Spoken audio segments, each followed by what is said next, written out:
How's it going, YouTube? This is JTech95, and today I'm going to be doing a build of a 486DX2-66 machine. So starting off with the parts that we're going to be using for this build, I figure we'll start with the motherboard. Pretty good place to start, I would say. This is an FIC 486 GVT2 motherboard with a VIA VT82C486A chipset, an Award BIOS version 3.07G, which I had to flash because it stopped working, and an Intel DX2-66 for the processor. The RAM installed is, I believe, 16 megabytes, I believe, and it has 256K of level 2 cache installed. So yeah, I'd say it's a pretty respectable motherboard. Should be pretty fast, I would imagine. As for the video card we're going to be using in this machine, it's a Western Digital POWERGRAPH VLB board with 1 megabyte of RAM installed. I haven't used this board before. I've heard decent things about it, so I'm thinking it might be pretty good. This is the first time I've used it, so I guess we will see. The chip installed says Western Digital WD90C33-ZZ. So, and also it's got this AT&T chip on here, which is kind of interesting. An ATT20C490-11. So yeah, we'll be seeing if this board is any good or not. I'm just kind of picking random parts out of my parts bin to build this. I've had this case over here for a while and I wanted to make some of it, so that's why I'm making this video today. For audio, I decided not to opt for a standard Creative Sound Blaster card. Instead, we're going to be using this MediaVision Pro Audio Spectrum 16 card. I think this ought to be kind of neat, and I have the original driver's discs for it, so yeah, I think this will be a lot of fun to just try something other than a creative card. I've heard very, very good things about it, so I think this will be a good addition for this machine. For an I/O controller, I just opted for this generic Gold Star I/O card. So not really much to write home about, just your standard run-of-the-mill I/O card, which I'm going to need for IDE and floppy connections, as well as serial and parallel connections as well. And as for drives, I opted for a standard Epson SMD 1300 3.5-inch floppy drive, as well as this Mitsumi cd-rom drive, which I think is a quad speed.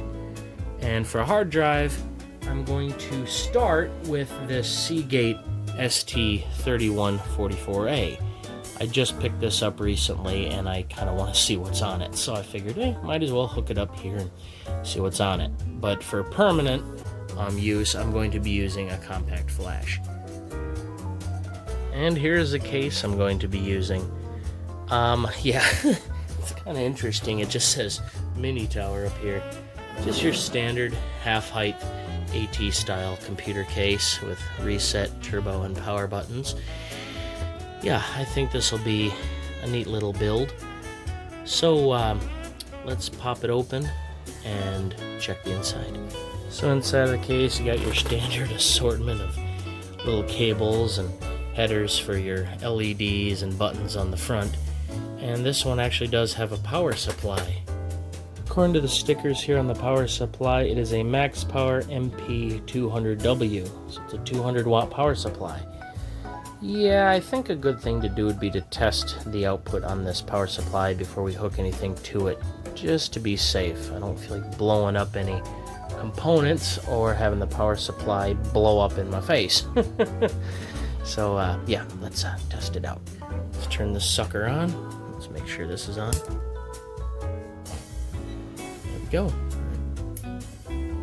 Okay, so it turns on, that's a plus, and let's test the voltages here.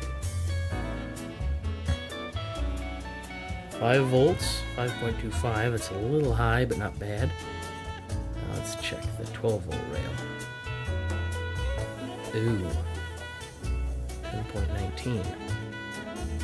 That's not good. Okay, maybe it needs a load on it. So let me grab a dead drive and we'll try it again. Alrighty, I got an old junky hard drive plugged in up there. Let's try that again. Let's check that 12-volt rail again.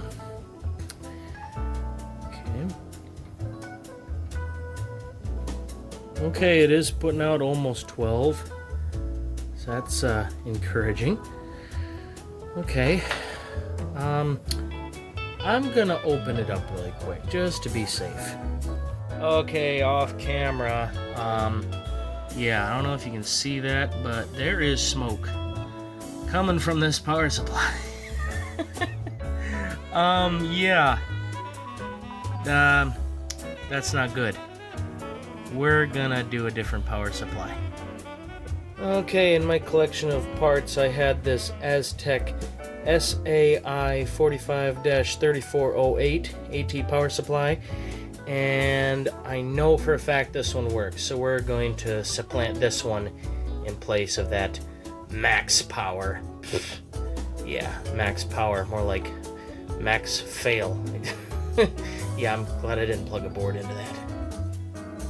Okay, we got the old power supply out of there, that piece of junk. Let's get the new one in. Okay. And ladies and gentlemen, this is exactly why it's a good idea to check your power supplies and things before you put them in. Because you never know what might happen, and if you plug some into a dying power supply, it's not going to end well. And I just realized that this power supply isn't going to work. Yeah, the cords are on the opposite side. Yeah, this isn't going to work. Okay, well, we'll grab another one. Well, fortunately I had one other power supply, a Kingstar KC 250 watt. So that definitely will be a boost in power from the 200 watt I had in it. And I know this one works too, because I just tested it off screen. Okay, now that we have that sorted out, let's get this machine put together. Okay, we've got the motherboard installed, all the expansion cards and all that. So let's power this thing on and make sure I got all the wires plugged in correctly for the lights and switches and all that.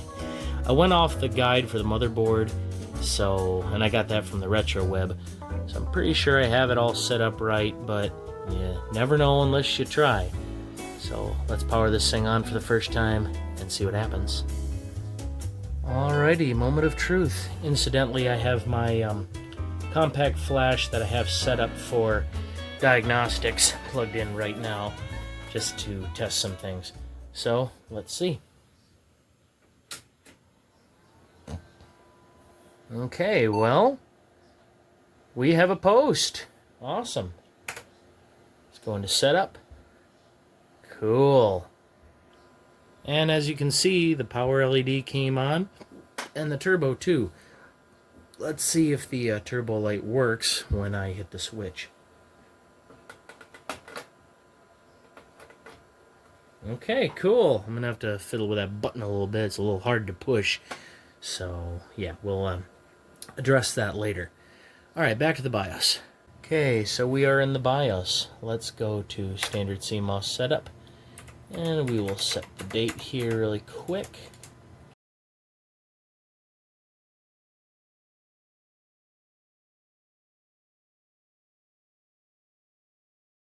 Let's save and exit here. And see how it goes.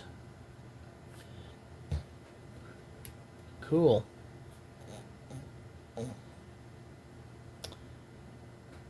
Oh no.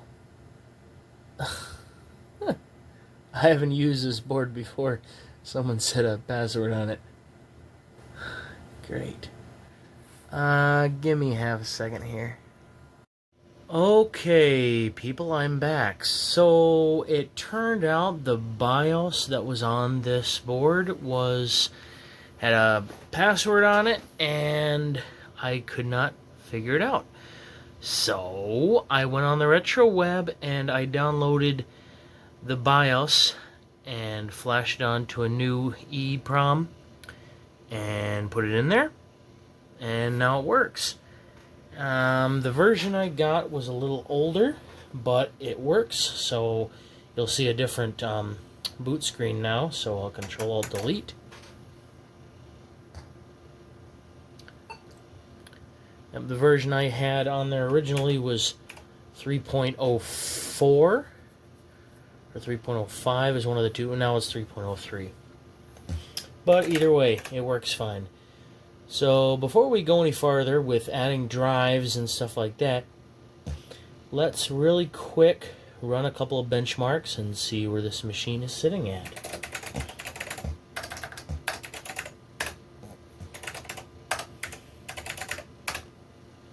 Okay, let's do landmark first.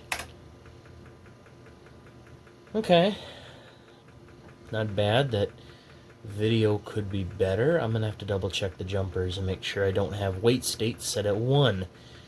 Okay, but all in all, that's not horrible. Okay, let's see. We're gonna hold off on 3D bench and all that for now. You know what, we're going to exit out of here. You know what, we're going to go to AmiDiag. I know this is an award BIOS board, but I frankly don't care because this still works. We'll run through the tests here. Okay.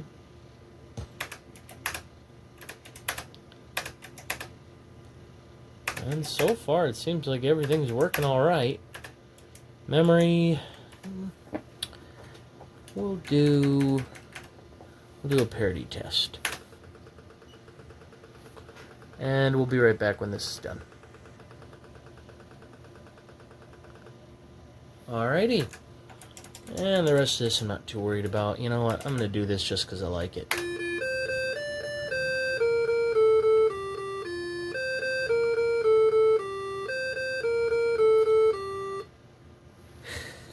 Was the sound okay? It was fantastic.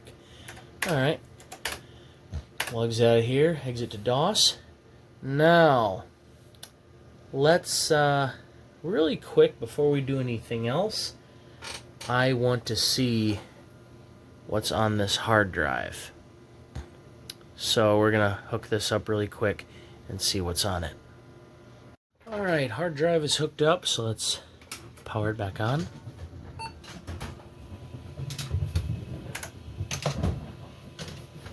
And listen to that awesome, listen to that awesome hard drive sound. Sorry about that, I needed to focus my screen. Yes, cool. Okay, so it does work. Alrighty, let's see what's on this sucker. I'm very curious.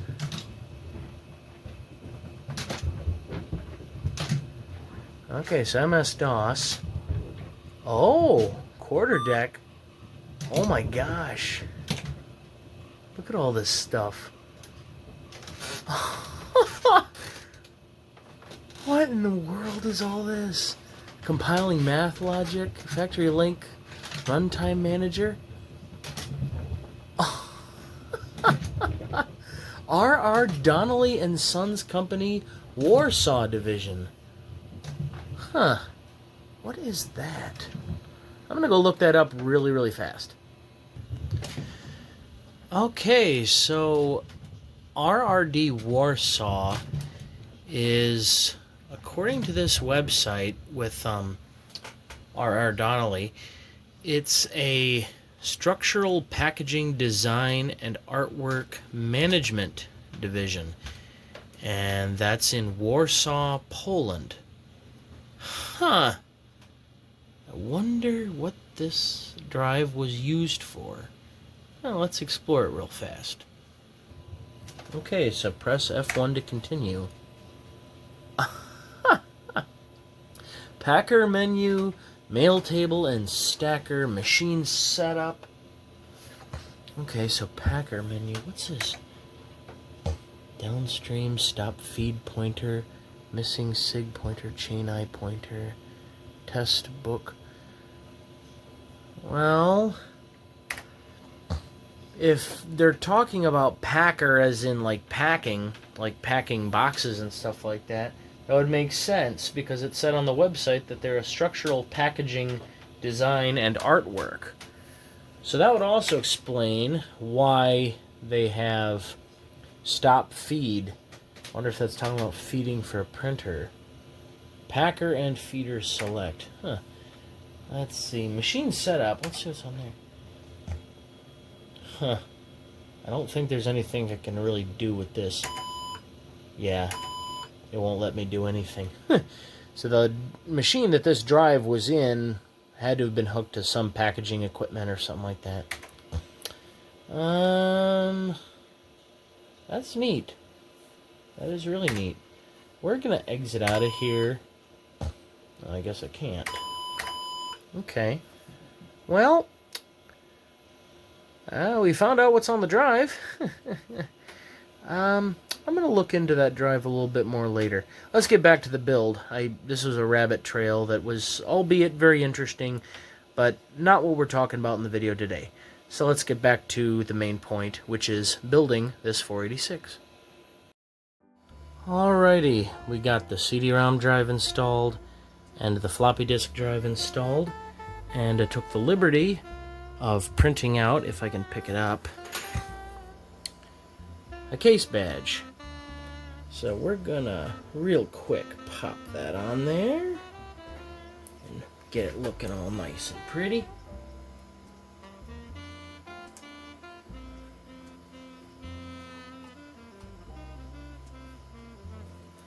There we go. Alrighty. I'm thinking instead of Windows 3.1, we're going to install Windows 95 on this 486, just for something a little bit different. I've installed Windows 95 on a 386, but I think a 486 would be a little bit more appropriate. I mean, shoot, LGR did it, so I guess it's time I do it. So let's put Windows 95 on a DX2-66. So, due to the age of the BIOS, I cannot get this stupid thing to partition anything higher than 503 megabytes. So I'm going the easy route and I'm using Western Digital Easy Drive. I love that program because it makes everything 10 times simpler.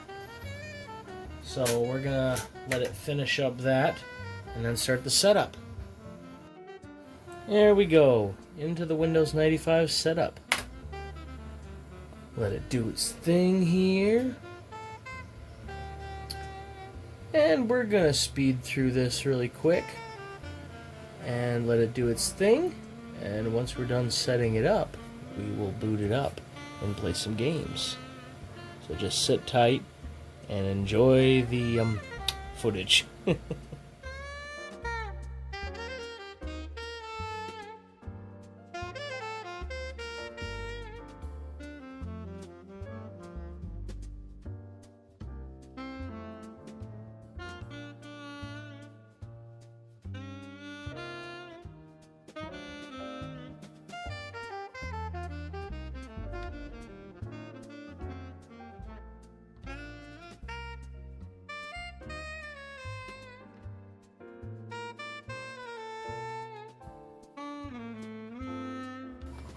Oh, that wasn't too bad.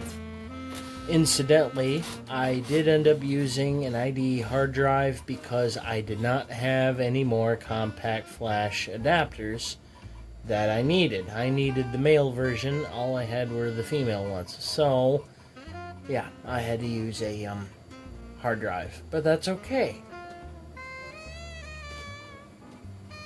Ended up using a Western Digital Caviar 21600. It's like a 1.2 gig hard drive, which is pretty appropriate, so I'm not complaining, and plus I love that sound.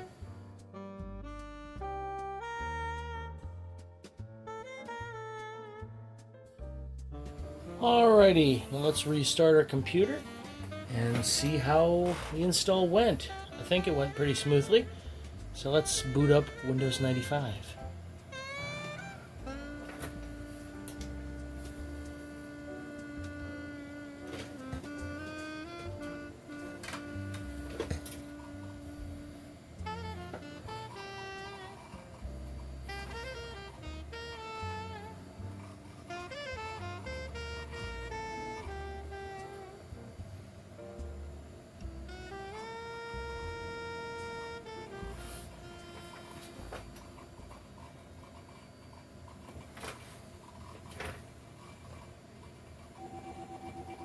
Uh-oh.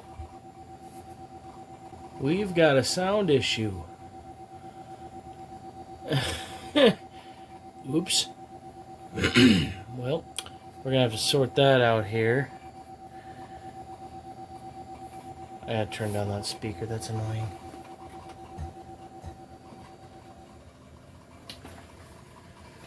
Alrighty. Let's check that out, see what's going on. We're gonna try just reinstalling the drivers for this device and try again.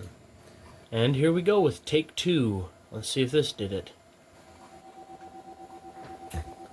Okay, I wonder if I'm getting a resource conflict here.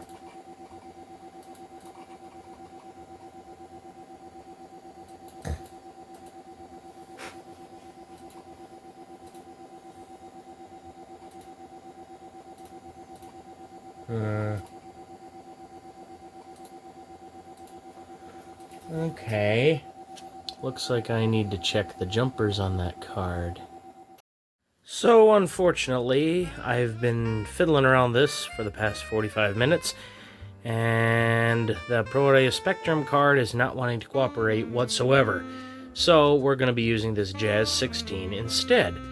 Sometimes it's best to just cut your losses and try something else with these old machines. But it does have an authentic Yamaha OPL chip, so I'm not too upset. I'd like to get the Pass 16 to work, but you know, you win some, you lose some. So let's hook this one up and try again. Here we go with take 3. You gotta love working with these old machines. It's fun.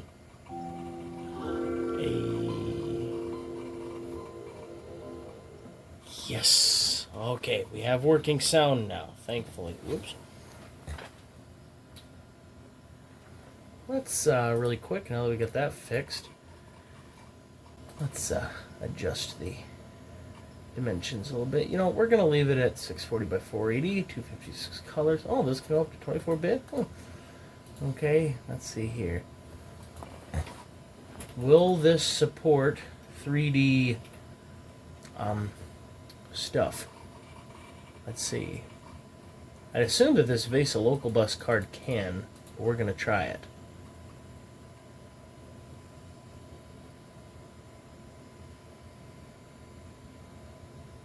A little choppy, but it does work. So we're going to try some a little less taxing. We're going to do 3D pipes. And let's bring it down a little bit. That's fine. Alrighty, let's see. Oh yeah. Very nice. Cool.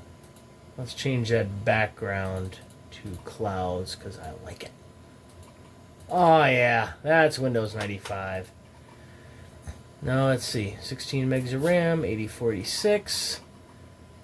Drivers all here, and yeah, it did detect the Western Digital Display Adapter. It didn't tell what kind it is, but oh well, that's alright.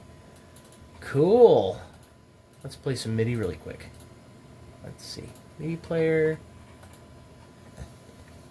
device, and I don't know why it's trying to read from the cd-rom, but it is. Let's do passport.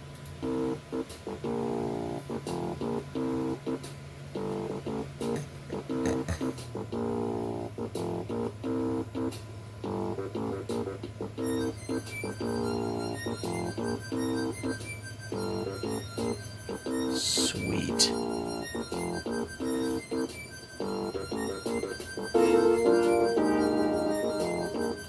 Very nice.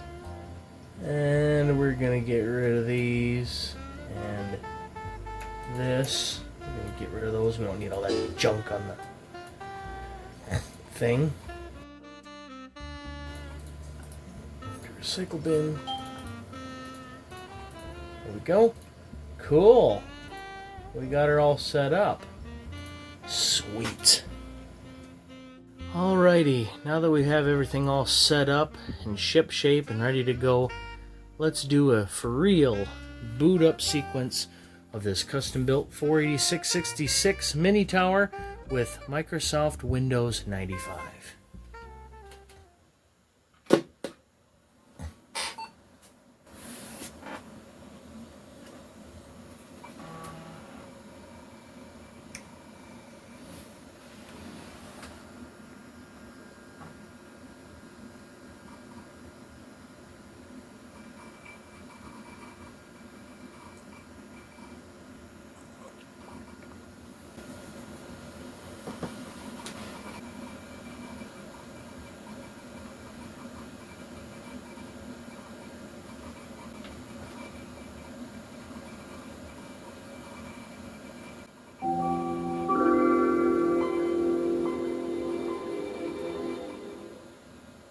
Sweet. I think a wonderful place to start, no pun intended, is to install a classic computer game from around the same time period. So what better game to install than Doom 2? And this one even says for Windows 95. So we're going to install Doom 2 here and play a little bit of it.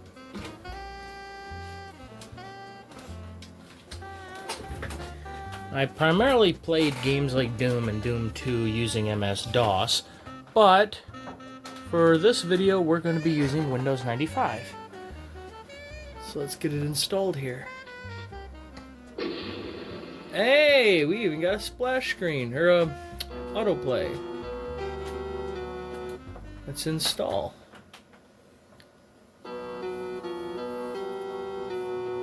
Oh, that's cool. Little GIF of the Spider Mastermind dancing around there. I'm gonna let this do its thing, and then slay some demons.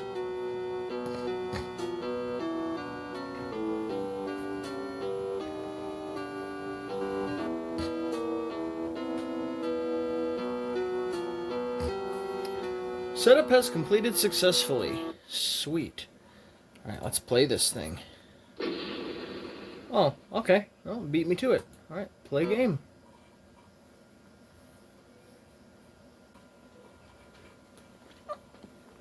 Okay. And... nah. That level's boring. Let's go to Dead Simple.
Nice.